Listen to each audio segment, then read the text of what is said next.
Hi, I'm Stephen Kogan. I'm the creator of the Groad Show, and you are watching Two Geeks Talking.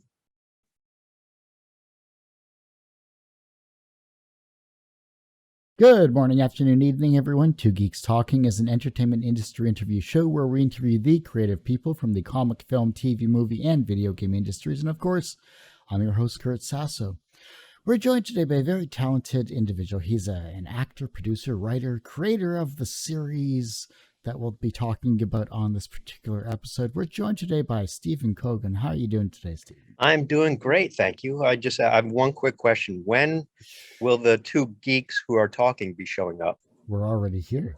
Oh, that's us. Oh, Yes. what if you accidentally booked a jock or one of the other cliques? Would you have to change the title? Well, you see, I think just because I was a football player, a musician, and I was in the computer science club in high school, I think I cover all You those. cover them all, so it's all under the geek umbrella. So the other cliques Exactly. can be combined for your purposes. That's Yeah. awesome. Yeah.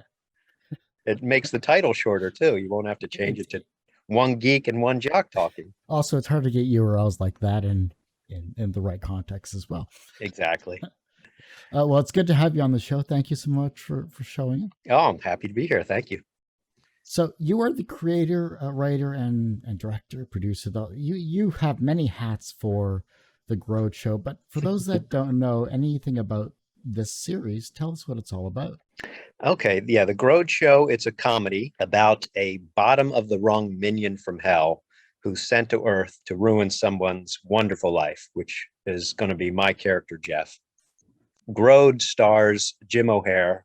Most of you know Jim from the show Parks and Recreation, where he played Jerry, Larry, Barry, Harry, whatever other name they wanted to give him that week, and the lovable kind of loser character on that show. And he, great guy, really comedically funny. Has his range comedically is one thing I'm excited about with the show is to bring out, because I've worked with him before, just how funny he is. He can do anything, physical comedy, dialogue comedy, everything. So just a great guy. You also have more than just Jim, of course. Oh yeah. We also have Carlos Alazraqui, who many of you know from Reno 911, and he's also been the voice of so many things. Rocko from Rocko's Modern Voice. He's the voice of the Taco Bell dog, if ever anyone remembers that. And if you go on his, Instagram or his TikTok or anything like that, actually his TikTok, he talks about the evolution, the beginning of some of the voices he'd done over the years. So very interesting stuff. Also incredibly talented and incredibly great to work. Kind of reuniting with both of them, and we're getting to do that. And our other cast members, Kelsey Heenan, she's a well-known fitness instructor, also works with people like Shay Mitchell and others, and she plays Jessica on our show. And then Reko Moreno plays Edward, a low-level scam artist. So essentially, the show, while it's going to feature a lot of the Groad character, he eventually gets banished from hell and is has to live life on Earth as a human, and he's as big a fish out of water as possible. So as that's going on, there's also going to be an epic kind of chess match between heaven and hell for control of the planet. So I'm trying to combine a lot of silly kind of humor, but also with a lot of weird and actually I'm hoping intelligent kind of back and forth between heaven and hell. I want it to be a very good chess match between two well steeled opponents. That's the one thing I really enjoyed about just going to the YouTube channel and watching that combination of all your episodes together into one nice consumable chunk, because I thought it was great pacing, great comedy back and forth. You had great dialogue. The interactions were amazing. I thought, truly, and I can't wait to see more of this particular series.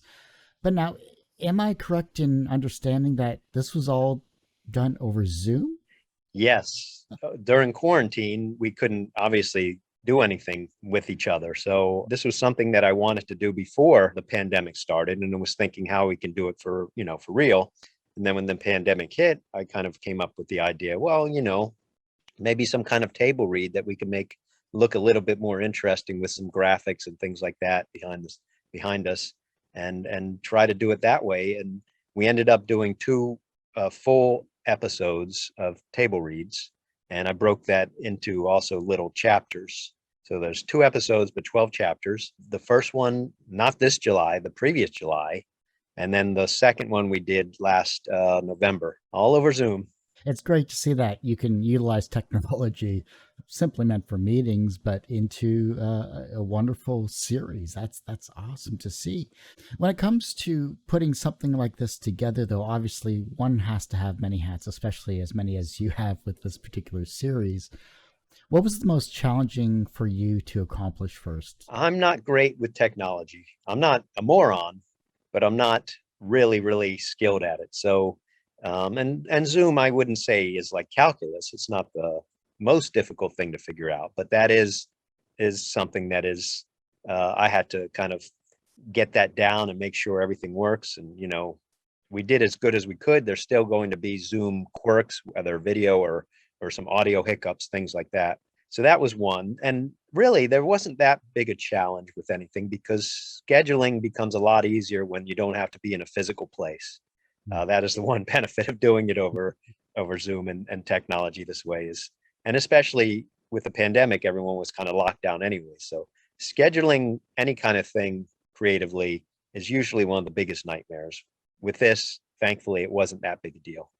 With the amount of actors that you have on the series and their varying experiences, including yourself as well, how much ad lib was done or how much flexibility did they have when it came to the characters that they were acting with?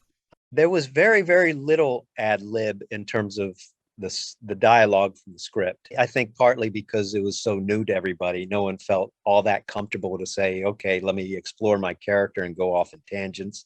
And also we didn't have lots and lots of time, like a whole day to film. We just filmed, all of them at once. But Jim, he does things. He can take something on the page, and Carlos too, and actually all the actors, but they're the 2 most experienced, and it shows where they could take something on the page that is decent and make it just so much more glorious. And there was so many different examples of Jim doing that, just whether he reacted to his horns being ripped off or just a maniacal laugh that was just in the script, just saying, he laughs or he smiled and he took it and elevated it to such a high level. When you get talented actors bringing out whatever you write, you feel it and it shows in the final product. It was amazing to see just true professionals, and everyone was a professional on this series for sure. You see that level of experience and expertise, and you get sucked into those characters. I love the interaction between Carlos and Jim. But they never actually met. So this is the first time, even though it was over Zoom, it wasn't a physical meeting. They got to interact a little bit, and that was fun. They're amazing. I've worked with both of them before on a film of mine. It was a film called Dance Baby Dance, an indie film I made a few years back that played the lead in that too. It was an underdog story about a tap dancer who overcoming all kinds of odds, injuries, age, and everything to still go for one final shot at his big dream.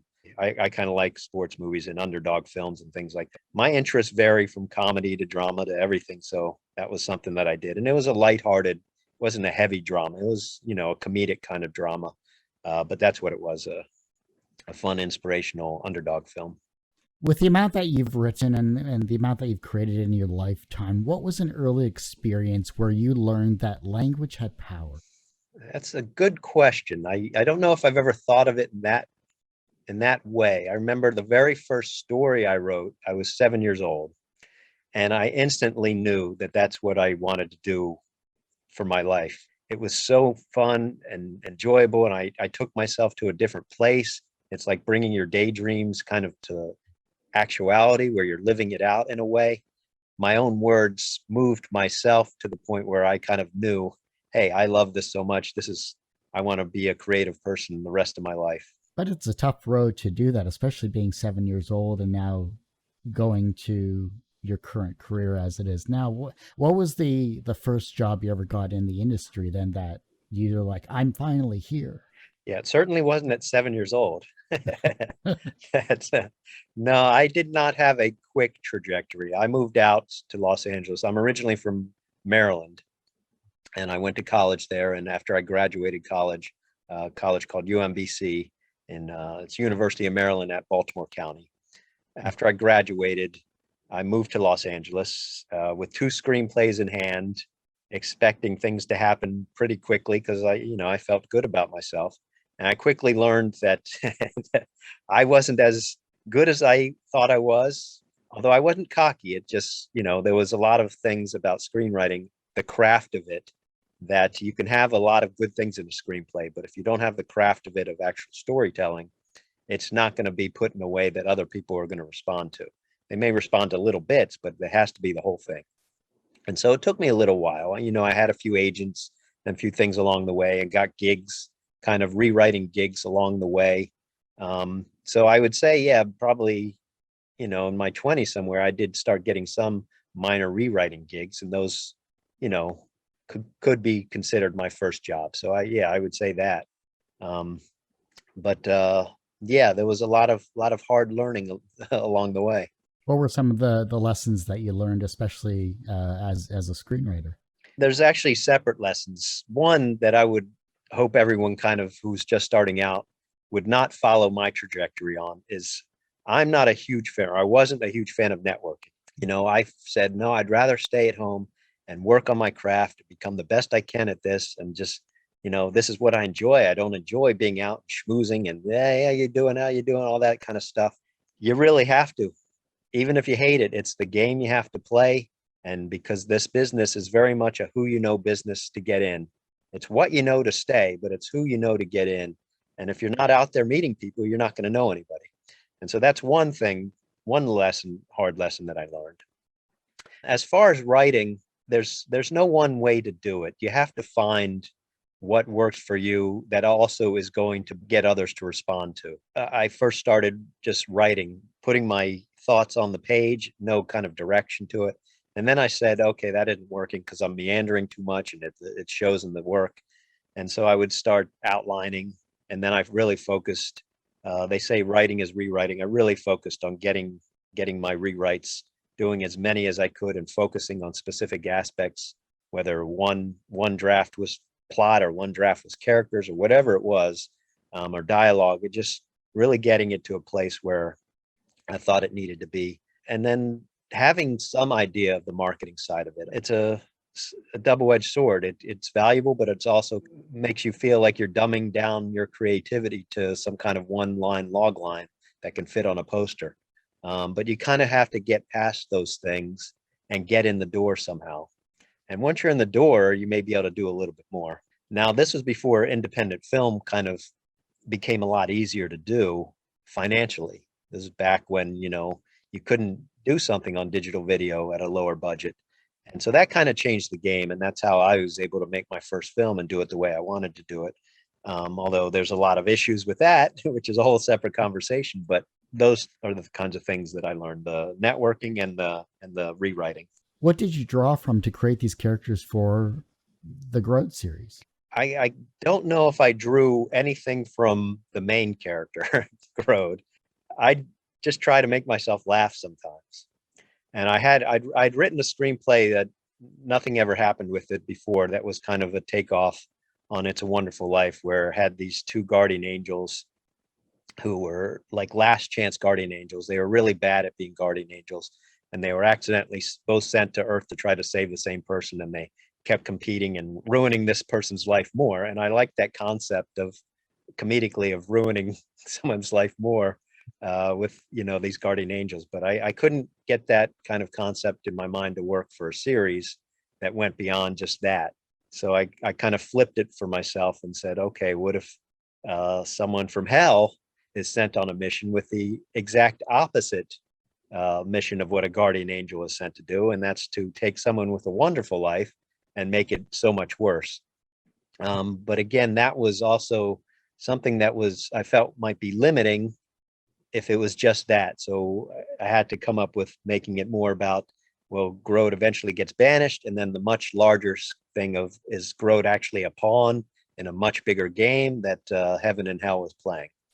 And so, yeah, I can't really say I derived Groad character from anyone specifically. I mean, there's parts of him that are like a live action Peter Griffin. Parts of him, I'm a big John Candy fan. There's Jim reminds me in some of the things he does is very John Candy-esque. The other characters, non-hell or angel characters, are just, kind of people who you meet throughout your life. Whether, unfortunately met some scam artists throughout my life. When you do that, you apply your experience and hopefully get to make fun of them a little bit as some kind of revenge, some kind of karmic revenge on them. Do you believe in writer's block? Yeah, I don't not believe in it. I think every individual writer is going to have their own experiences. And for me, I would never define it as writer's block, but everything I've ever written, I've had to fight and fight to get through. It's never been an easy road. And the only way I've gotten past those walls and obstacles that are in the way of finishing any script is if I love it enough, if I'm passionate enough about it to fight through those walls. So, I mean, there's procrastination. We're all human. We have things. Some days we just can't make ourselves do something like the way we wish we could. But I try to keep it simple. If I love it enough, I believe I'll get it done. And I don't put too much pressure on myself. Someday I'll write more, some days I'll write less. And that's just the way it is. Trying to pitch this idea and this concept to either a studio or a producer or someone that wants to actually buy it to, showcase it to the masses is a true art, to negotiation, to conversation, to networking. How are you pitching this series to Hollywood? Yeah, I came more from the independent film world right before this. I've kind of had to learn another hard lesson when I did go out to start pitching this to people, is that there is no independent TV. It's all owned by corporations, and corporations are very risk averse. They're not going to take chances. They're not going to do things the way, an independent angle might be willing to take more chances on things.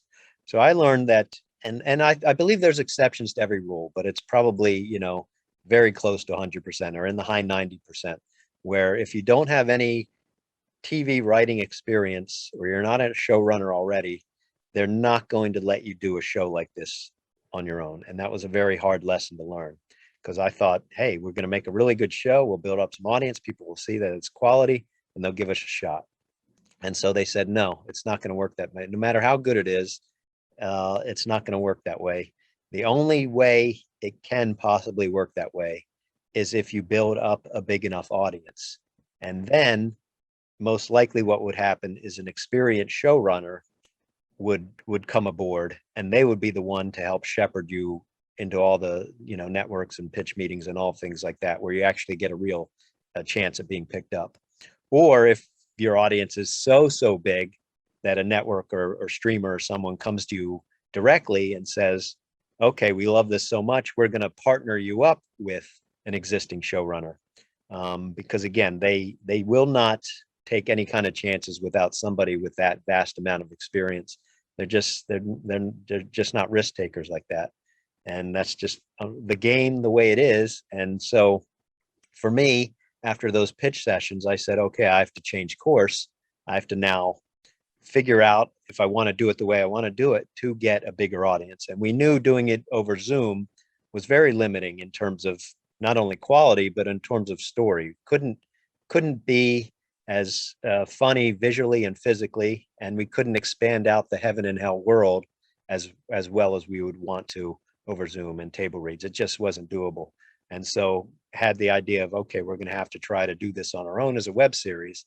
And that's kind of where we are now. And we're going to be starting crowdfunding in a few weeks, where half the goal is to get people to find the show, I'll build the audience, and hopefully the people who actually like it and enjoy it and want to see more of it, they're the ones we want to reach and try to build up our web series that way, with a specific kind of strategy of not so much bugging people, because I'm very much against getting people to, people helping who aren't going to like the show.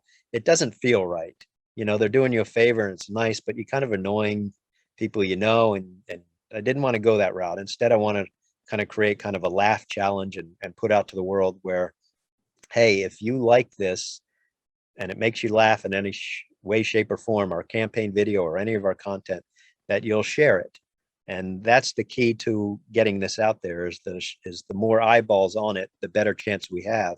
I did do a crowdfunding with my film, and one of the things I learned through that is when it does get out into the world, we had a random person from England who I'd never met before in my life gave us $5,000 to be an executive producer. That was one of our rewards or perks, what they call them. It didn't even get out to the world as much as we're hoping this one will. So that's what we want with this one. We want to try to find people who want to be a part of the show. And it's different than a film in that a film is just a one-time thing. This, if they're interested in it in that way, they'll be able to grow with us, whether they're growing as an audience member from the very beginning or they're growing as a part of helping out with the show in some way from the very beginning. And so we kind of want to find people who actually love the show.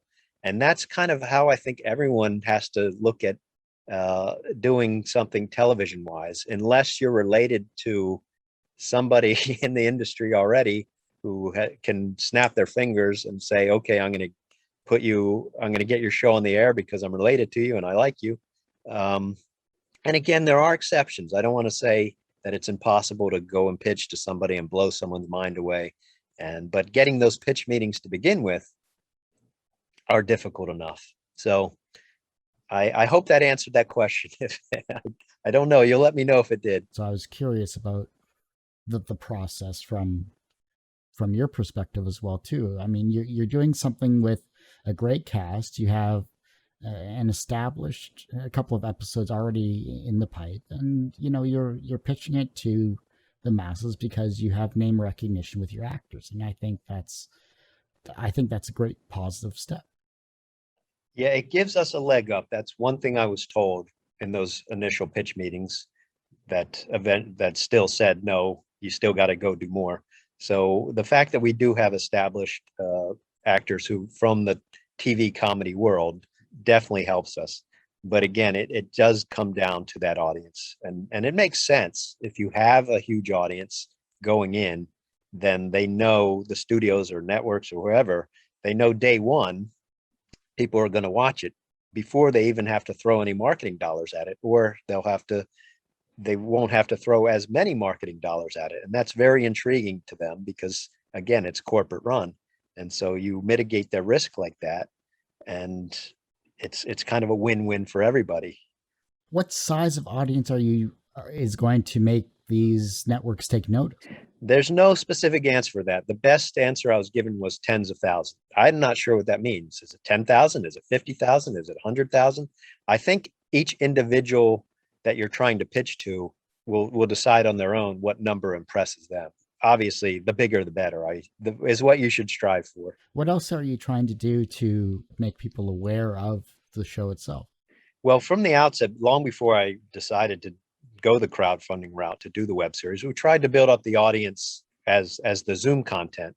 And so we're on all the social medias. Hate that word, but we're on all of them. TikTok and Instagram and Facebook and Twitter. I even dabble with Pinterest whenever I can figure it out. And really that's the world we live in today. Social media for the most part is free unless you want to throw a few advertising dollars at it. Some of them will only let you succeed if you throw a few advertising dollars at it. For the most part, it's not too expensive, and you have to build it up that way. And you can't expect instant kind of, some things hit the zeitgeist and people find it and spread it and it just happens.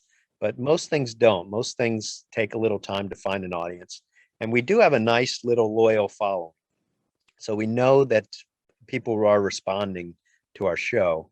It's just we want to build up that loyal following, and the only way we'll do that is by all these audience building tools to get it out there and let people find us. The fan reaction then to the series, through social media, what has it been? It's been fun. We get, whenever I don't have to generate things, it's always funny for me, but they'll say on some of our YouTube comments, "Groading out to this one," or "Groad on," or sayings like that. And obviously we have a bunch of Jim O'Heir fans who come in and enjoying seeing him playing this character. Yeah, they interact in funny, sometimes with funny quips. The more that, the merrier. I love all the comments and any kind of engagement like that, and we get to interact back. And we're going to be doing Instagram, at least one Instagram live with Jim and Kelsey, I know, and I'll try to do them with Carlos and Reko and maybe Facebook Lives and other things, but we're going to do at least one.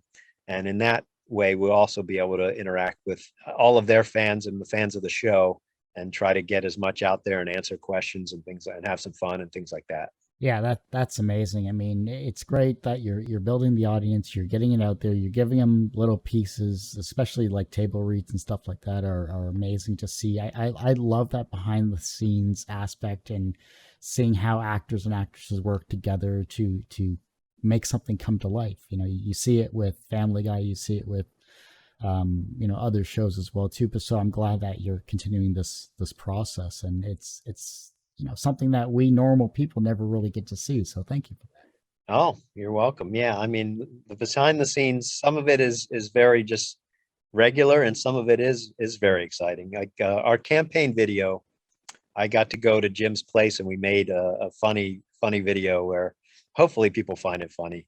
And neither of us are great with technology, so it was funny just kind of figuring out how we're doing the lighting and this and that. And he had a huge lighting package sent to him because Parks and Recreation did a reunion special last year during quarantine. It wasn't over Zoom. They actually filmed it. So Parks and Recreation, the producers, sent him equipment, a really nice lighting thing, and he had to send the camera back, but he got to keep the lighting thing. And so we're playing around with that, and it made it really nice looking. And once we figured out how to use it. But is there anything that I haven't touched upon that you'd like to showcase to those that are listening and watching this interview? So far, I think we've covered everything. I mean, I do want people to feel free to contact me about the show and ask questions. I'm time permitting, I'm always open to answering anything that I'm able to answer. And so anything like that I can help with, I'm always happy to. But yeah, I think we've covered everything. At what point did your life change for the better? I don't really have a specific demarcation point. I've always been a fairly, I don't want to say happy-go-lucky, but I've always had a good amount of perspective in that no matter how good other people had it in the world, I saw richer people and people with nicer things. And, especially once I moved out here and seen people who were my peers succeed and do things like that, I've never kind of looked up and been jealous. I've always been grateful for kind of what I did have. And so I've always been an even keeled kind of person in that way. So it's hard for me to say when did my life become the better. I'm thinking of a bad joke, but when I was born, I think that's when it happened. Interesting. I came from not something to something. That's when my life improved. Existence is always a fun thing to have. Yeah, I wish I could answer that better, but I don't have a really good point. I mean, moving out to Los Angeles to follow my dream, that was a big move and a big change, but I don't know if it necessarily made my life better. Being in this industry, you've been around a lot of very talented people as well yourself, and you've created such a great show with Groad so far, and I can't wait to see more of it. But what is the wisest thing that someone has ever said to you? Wisest thing someone's ever said to me. I'm trying to think of just one thing. Yeah, it's tough. I think it's early on. People told me early on about the networking thing. And I was a little bit stubborn with it. And I understood it on what they were saying. I was just stubborn in the fact that I would say to myself, I want to kind of prove them wrong, because I think that is the wrong way that this business should work. Writers shouldn't have to be salespeople. They shouldn't have to be out there marketing themselves. That's not what they do best. What they do best is be creative. And that's what and so I'm trying to force that. And there are people who will succeed that way, but in terms of not following their wisdom, that's, like I said earlier, a little bit of regret. I wish I followed their wisdom on that a little bit more, get out there more. And then, there's just working with certain producers and things like that, kind of teaching me certain hands-on aspects of writing and being creative that have been very helpful. Everyone has one person that inspired them on their path to where they are today. Who was that for you? From a creative standpoint, there's two. There's Steven Spielberg and John Hughes. The comedic side of me very big John Hughes fan, all those films from the 80s. Uh, and then from an imagination standpoint, Steven Spielberg. Anyone personally? Um, not so much because I didn't know anyone in this business growing up in Maryland. Knew nobody who was creative, no one doing anything in this business whatsoever, not one person. So it was hard for me to be inspired by anybody if they didn't do this. Now, I think I have a good work ethic, and that's because of my parents. I felt I had good work ethics, and they treat people well, and I like to think I treat people well. And again, that comes from my parents. But in terms of following my dream kind of thing and modeling it after an individual, no, I can't say there was one. I was kind of the pioneer in my own life. From a professional standpoint, you've created a series, you're a writer, a producer, an actor yourself, and you've done work that people have seen in regards to Dance Baby Dance, and now with Groad, your series. Do you consider yourself personally successful? Yes. Now, I don't have society's definition necessarily of success. For me, I get to do what I love doing. And whether it's seen by billions of people or not, I still, at the end of the day, am so grateful that I get to do what I love to do. And for me, that's a success. So yes, I will always define it as a success, and I'll disregard what society considers a success. The reverse of success is failure. How do you deal with your failures? To me, again, it all comes back to how passionate you are about what you do. If you love it enough, you'll pick yourself back up over your setbacks and everything else, and you'll just focus on how much you love doing what you do. Does it keep you up at night? I don't think about, oh, people didn't like that, or they hated that, or it didn't work, or whatever it is. The next thing I'm doing, all my focus is on, do I really like this? And I just stay focused on that, even during the struggles. As I said before, writing is always a struggle for me, getting through to finishing something. What I didn't mention before is, and maybe be helpful to other people, is how I handle first drafts. Is I just get them done. I don't stop myself, because you are going to hit so many walls and so many things, and it's so important to me to get it done, because in that aspect, it's like having a big lump of clay. And once you have that big lump of clay in front of you, your first draft, that's when you begin to get to sculpt it and change it and make it into what you want it to be. And so I don't let it stop me. I finish it, and then the same way in terms of failure. I don't think about, oh, I don't let that weigh me down. I don't overthink it, because all that's going to do is stop you from doing something you want to be doing. The younger generation is looking at your work and they're becoming inspired to be creative in their own way, whether they're a writer, whether they're going to be an actor, whether they want to be creative in the entertainment industry itself. How can they inspire the generation that follows them? I think the same way everyone's done it since the beginning. To me, again, I keep bringing up this word passion. If you are passionate about what you're creating and you work hard at it and stick with it and stay persistent and stay passionate about it, you're going to create the things that inspire others. That's kind of how I think it's going to always work. So just focus on being passionate about what you're creating, and then do it. Find a way to make it happen. And if you like it enough, that's kind of my philosophy, especially with comedy. You can't, I'm not an advocate of going out and test marketing every line of dialogue that I've written. Do you find this funny? Do you find this funny? How about you? How about you? No, that's a waste of time. I just have to believe that if I find it funny, others will find it funny as well. Or if it's dramatic, if I find it moving, others will find it moving. If I find it thrilling, others will find it thrilling. You have to be your own first audience. At least for me, I think that's the only way you can be creative. And if you do that, I think you'll get your best work. And if you get your best work done, that's what inspires others to want to also achieve following their own dreams. Well, I do hate to say this, Stephen, but that ends this particular episode of Two Geeks Talking, though. Before I let you go, where can we find, of course, yourself on social media, and where can we find your Groad series as well? Yeah. We're on our main hub is at YouTube, where you can find Groad Show. I think it's called Groad the Guardian Devil there. On Twitter, we're at Groad_show. Same with Instagram. At Facebook, it's Groad TV Show, or at Groad TV Show, and TikTok, it's at Groad Show.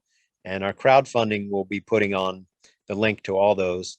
And hopefully our rewards will be very, exciting for some people, because in each reward, even the $10 ones, the lower level ones, I want to give away something. Like I'm be giving away at the $10 level a book I wrote about the making of Dance Baby Dance and all the things that go into being a first time filmmaker, all the ups, all the downs, all the hard lessons I learned through that. And so, and there'll be pitch documents to things like, Stranger Things and New Girl, where I've been given things along the lines where if they donate at a certain package, they'll get things like that. And so when our crowdfunding comes out, I'm hoping everyone goes and not only enjoys our video and our content and wants to share for that reason, but sees value in our rewards and will want to join this journey from the beginning and help us become, a big show that's on TV for 5-10 years one day. That's awesome. Well, Stephen, thank you so much for coming on Two Geeks Talking. I do greatly appreciate it. Thank you for having me, Al. Support Stephen, support his work, support the Groad Show as well. And I can't wait to see this become, live on television or Netflix or wherever it may appear in the future. It's a fun show, support it any way you can. But you can find, of course, this interview and thousands of others on our website, twogeekstalking.com or tgtmedia.com. You can find, of course, a ton of interviews on our YouTube channel, youtube.com/c/tgtmedia. And as I say every week, everyone has a story to tell. It's up to me to help bring that out. Thanks for listening and watching too. Two Geeks Talking.